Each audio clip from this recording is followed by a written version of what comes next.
ನಮ್ಗೆ ಟಚ್ ಮಾಡ್ತಾರೆ. ನೀನು ಹ್ಯಾಂಡಲ್ ಮಾಡ್ತಿದ್ಯಾ ಸೋಷಿಯಲ್ ಮೀಡಿಯಾ? ಎಲ್ಲ ಚೆನ್ನಾಗಿ ಹೋಗ್ತಿದೆ. ಕಾವ್ಯ ಅವರ ಫ್ಯಾಮಿಲಿ ಬಂದಿದೆ, ಅವರ ಅಮ್ಮ ಮತ್ತು ಅವರ ತಮ್ಮ ಬಂದಿದ್ದಾರೆ. ಆನಂತರ ಕಾವ್ಯ ಅವರನ್ನು ಮಾತಾಡ್ತಾರೆ, ಒಂದು ಮೀಟಿಂಗ್ ನಡೆಸ್ತಾರೆ ಕಾವ್ಯ ಅವ್ರನ್ನ ಕರ್ಕೊಂಡು. ಆನಂತರ ಗಿಲ್ಲಿ ಅವರ ತಮ್ಮನ ಚುಡಾಯಿಸಿದ ನಂತರ ಕ್ಯಾಪ್ಟನ್ಸ್ ರೂಮ್ಗೆ ಕಾವ್ಯ ಅವರು ಕರ್ಕೊಂಡು ಹೋಗ್ತಾರೆ ಮತ್ತು ಅವರ ಅಮ್ಮವನ್ನು ಬರ್ತಿರ್ತಾರೆ. ಅವರ ಅಮ್ಮವನ್ನು ತಗೋತಾರೆ ಕ್ಯಾಪ್ಟನ್ಸ್ ರೂಮ್ನಲ್ಲಿ. ಆನಂತರ ಚರ್ಚೆ ಮಾಡ್ತಾರೆ, ಗಿಲ್ಲಿ ಅವರನ್ನು ಯಾಕೆ ಬಿಟ್ಕೊಡ್ತೀಯ, ನಾಮಿನೇಟ್ ಯಾಕೆ ಮಾಡ್ತೀಯ ಇವರಂತ.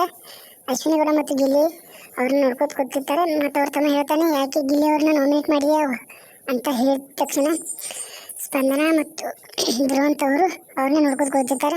ಆನಂತರ ಬಿಗ್ ಬಾಸ್ ಮನೆ ಹೇಳುತ್ತೆ, ನೀವು ಈ ನಿಯಮಗಳನ್ನು ಉಲ್ಲಂಘನೆಯನ್ನು ಮಾಡಿದ್ದೀರಾ ಅಂತ ಬಿಗ್ ಬಾಸ್ ಮನೆಯನ್ನು ನೀವು ಮುಖ್ಯ ದ್ವಾರ ಮೂಲಕ ಹೊರಗಡೆ ಹೋಗ್ಬೇಕಂತ ಹೇಳಿ ಕಾವ್ಯ ಅವರು ಹೇಳ್ತಾರೆ. ಇನ್ನು ಯಾರು ನಮ್ಮ ಯೂಟ್ಯೂಬ್ ಚಾನಲ್ನ ಸಬ್ಸ್ಕ್ರೈಬ್ ಮಾಡಿ, ಶೇರ್ ಮಾಡಿ ಅಂತ ಹೇಳ್ತಾ ಮುಗಿಸ್ತಾ ಇದ್ದೆ.